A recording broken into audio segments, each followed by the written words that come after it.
Hello everyone, welcome back to our YouTube channel GK with मी।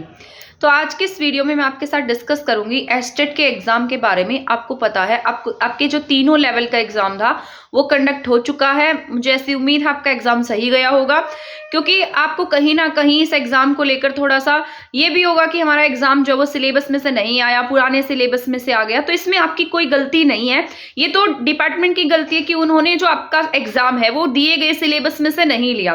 बस आपको pedagogy का जो सिलेबस था वो पुराना पूछा गया है। इसके साथ साथ आपको जो मैंने ईवीएस कराई थी, मैंने आपको कहा था, मैंने आपको न्यू सिलेबस भी कराया था, इसके साथ साथ मैंने आपको पुराना सिलेबस भी कराया था, जिसमें मैंने पीवाईक्यू की एक वीडियो बनाई थी। उसमें से आपके बहुत सारे क्वेश्चंस आए हुए हैं एंड इसके साथ साथ पेडागोजी के क्वेश्चंस देखने को मिल रहे हैं। ठीक है, वो जिसने वो क्लासेस देखी होंगी उसका वहां से वो सब्जेक्ट जो है कवर हो गया होगा। सीडीपी की मैं अगर बात करती हूँ तो सीडीपी आपकी दो लेवल में तो बहुत ज्यादा सेम सीडीपी पूछी गई है, पीजीटी में और इसके साथ साथ टीजीटी में। सेम टू सेम, मतलब क्वेश्चंस तो सेम नहीं है बट टॉपिक जो है उनमें से क्वेश्चंस पूछे गए हैं। जैसे मान लो डिस्कैलकुलिया वाला क्वेश्चन तीनों ही एग्जाम में आया हुआ है। तो मोस्ट ऑफ जो आपके दो पीजीटी और टीजीटी की सीडीपी का लेवल है वो मुझे सेम ही देखने को मिला है। इसके साथ साथ जो आपका पीआरटी का लेवल था, पीआरटी थोड़ा सा उनसे सही लगा है, ठीक है ना। तो बट वैसे एग्जाम का जो लेवल अगर हम देखें तो एग्जाम का लेवल जो है वो आपका इजी तो हम नहीं कह सकते हैं, तो मॉडरेट टू टफ लेवल था आपके एग्जाम का।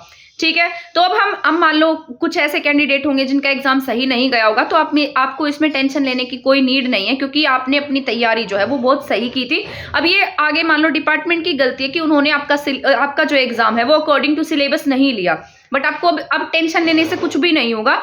तो इसका एक इलाज हो सकता है, आप क्या करेंगे, आप आगे अपने किसी भी अदर्स एग्जाम की प्रिपरेशन कर सकते हैं। एक दो दिन रिलैक्स रहिएगा, उसके बाद मान लो अब किसी का सीटेट क्लियर नहीं है तो अपने सीटेट पर फोकस रहे, क्योंकि आपको पता है हरियाणा में तो वैसे भी बहुत कम वैकेंसीज आती है, और इफ बाई चांस मान लो आ जाती तो वो आपका लक अच्छा होता। मान लो जिसका पास होगा उसको इसमें बेनिफिट हो जाएगा।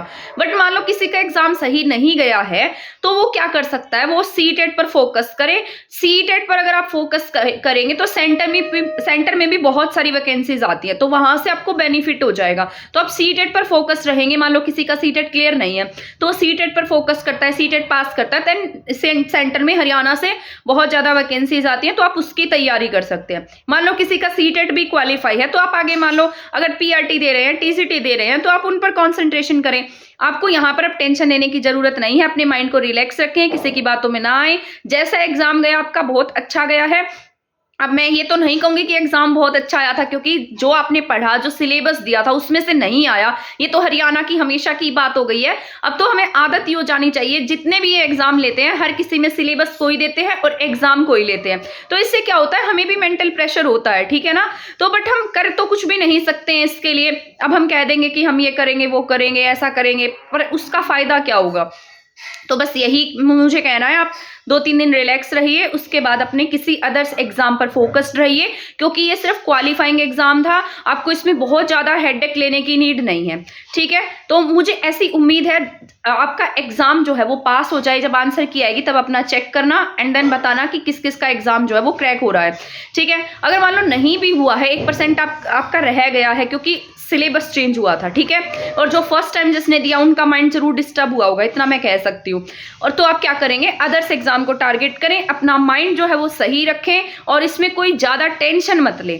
बस यही कहना था मुझे आपके लिए, यही मैसेज था। आप अपने अदर्स एग्जाम पर फोकस्ड रहिए। आपका एग्जाम जैसा गया बस 2 दिन रिलैक्स करें माइंड को and then next target set करें, ठीक है। तो यही कहना था मुझे। नेक्स्ट एग्जाम की प्रिपरेशन करेंगे हम, सीटेट की प्रिपरेशन करेंगे। अगर आप पीआरटी एग्जाम्स की तैयारी कर रहे हैं तो उसकी भी मैं आपको प्रिपरेशन कराऊंगी। तो आप कमेंट सेक्शन में मुझे बताइएगा नेक्स्ट कौन से एग्जाम की आपको तैयारी करनी है, ठीक है। तो मिलेंगे नेक्स्ट वीडियो में, तब तक के लिए चैनल के साथ बने रहें। थैंक यू, धन्यवाद।